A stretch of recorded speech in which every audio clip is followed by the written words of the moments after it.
Creguem que moltes d'elles fins i tot no parlen directament de la corrupció en majúscules, però que sí que tenen a veure en l'acció de govern i que ara en mans del Partit Popular està totalment paralitzada. Nosaltres creguem que la situació que viu el País Valencià de crisi econòmica en les xifres d'atur actuals és deguda en gran part per aquesta corrupció del Partit Popular, en mans del Partit Popular, i de la conseqüent paràlisi del govern. I per això és per lo que les mesures fins i tot són purament pressupostàries o econòmiques. Nosaltres volem proposar que hi hagi una comissió especial de control pressupostari i econòmic que ens permeta fer una avaluació del destí real dels diners públics, perquè entenem, quan estem parlant de fundacions, empreses públiques i tal, que hi ha moltíssimes coses que ens s'escapen del control i que creguem que és fonamental que se puguen debatre en una comissió especial. Això va lligat a una comissió que pot ser fins i tot la mateixa, però en dos taranars que nosaltres volem diferenciar, que és una comissió sobre contractació administrativa. Volem que es revise periòdicament aquesta activitat de contractació administrativa i, a més,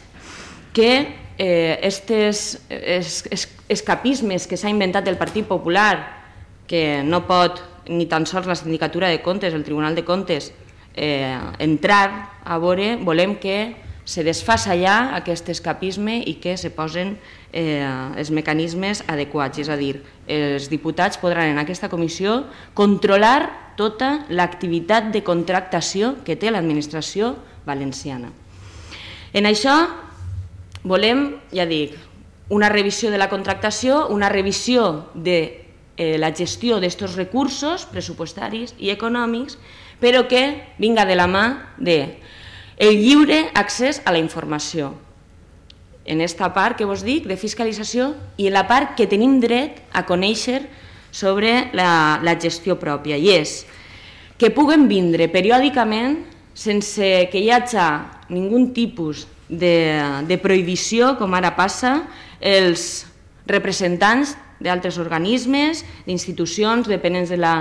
la Generalitat i que a dia d'avui no deixen que compareguen en aquesta cambra per a informar sobre la seva activitat. Per a informar els funcionaris,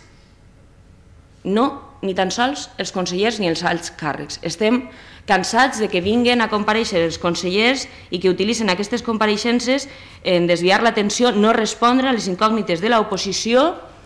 i evadir totalment les nostres preguntes. Volem que els propis funcionaris, que són els que reben les ordres directes dels consellers o els alts càrrecs, puguen vindre en un moment donat a respondre sobre informació que necessitem per a la nostra activitat i també per a que tinguin la llibertat absoluta de poder dir les ordres que han rebut d'estos alts càrrecs per a determinades funcions que realitzen per a l'administració autonòmica. Creiem que és molt fonamental, això passa en altres governs europeus i no creiem que el senyor Blasco ni el senyor Camps tinguin que tindre por a les seves pròpies ordres o les ordres que fan els seus alts càrrecs. Al fil d'això,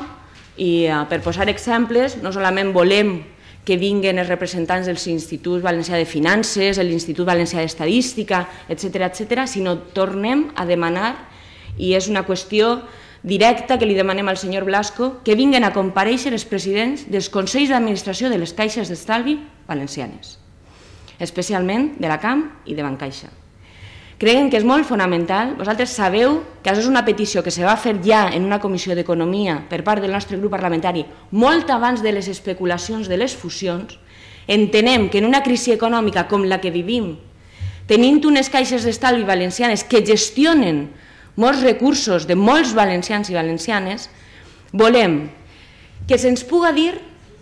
el raonament pel qual han abandonat la seva acció social per a enfocar la seva activitat en l'especulació. Volem que porten les dades reals sobre la situació econòmica que viuen les caixes d'estalvi valencianes. I, per suposat, després de tot això, ens podrem situar en un debat molt més objectiu sobre possibles o no possibles fusions entre caixes d'estalvi. Això entenem que és una demanda justa, que acabaríem en qualsevol especulació i debats estèrils i contradictoris que estan mantenint els representants del Partit Popular en el govern i podrem donar llum a una situació que nosaltres, ja dic, creiem que és molt fonamental, malgrat que moltes vegades els debats de la corrupció se centren en coses importants també, com els regals, etc., però això també forma part de la situació de gestió de l'economia real, que és el que a nosaltres ens preocupa i no aquesta economia fictícia en la que esté sotmesa el Partit Popular. És a dir, llibertat d'informació, llibertat de fiscalització i poder parlar d'una vegada per totes de l'economia real i no de l'economia fantasma que està dia a dia en boca del senyor Camps i del senyor Blasco. Molt bé, si ara teniu preguntes, l'únic que me queda dir és que mentre que el senyor Camps està de vacances i el senyor Blasco està pensant-se les normes anticorrupció, com va declarar fa uns dies, que estava treballant i pensant, el grup de Compromís, i en concret, en aquest cas, nosaltres dos, d'iniciativa, hem presentat aquesta sèrie de propostes que ara estan obertes, evidentment, que la resta de grups parlamentaris facin les esmenes que creguen convenients i se faci el debat parlamentari, però nosaltres ja hem donat el primer pas que calia, a banda de, lògicament, la crítica als corruptes. Pensem que el fonamental és també que n'hi hagi normes que li impossibiliten les actuacions als corruptes. La cobdícia humana suposa que està en la naturalesa del propi ser humà, però el que calen són normes que eviten aquestes conductes de gent que se deixa corrompre. En qualsevol cas, això no és tot el que se pot fer. Nosaltres estem treballant en més qüestions. A banda del pla de xoc per la democràcia i la transparència en la vida pública, també volem presentar aquestes normes per la transparència i la democràcia en la vida econòmica, de lo que parlava adés Mireia, i des de luego pensem que s'ha de donar un primer pas de manera de propostes i que nosaltres des de Compromís sabem criticar, però també lògicament tenim alternatives, que és el que avui us hem exposat. I ara, si voleu fer preguntes, estem obertes a contestar-les. Volia preguntar-vos si el conseller Serafín Castellano vos havia ja donat els contractes que li va atorgar a Taronger i CIA. No, ja sabeu que no han donat cap dels contractes que estan en entredit, ni els de Tarongers, ni els de Orange Market, ni els de cap d'aquestes empreses que estan vinculades a la trama. També sabeu que nosaltres vam presentar un recurs davant del TSJ precisament per la negativa a donar-nos no només els contractes, sinó la relació d'empreses en les que s'havia contractat, perquè es van escudar en que està decretat el secret de sumari. Està decretat el secret de sumari, evidentment, sobre actuacions judicials que se duen en el Tribunal Superior de Justícia, tant així com en Madrid, sí, ja l'han tancat, però en Madrid, però no està decretat el secret de sumari sobre les contractacions de la Generalitat. Entonces això ho tenim davant del TSJ també d'ací, de la Comunitat Valenciana, però no ens han donat ni un contracte ni mig. És una qüestió de qualitat democràtica que ja hem parlat moltes vegades, que no passa precisament pel seu millor moment en aquesta majoria absoluta del Partit Popular.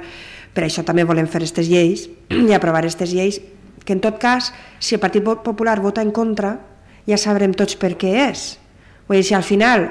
la publicitat dels contractes menors és algo que el Partit Popular vota en contra, doncs ja sabrem que és perquè té molt que amagar. Ja ho sabem, que té molt que amagar, però entonces s'evidenciarà en una votació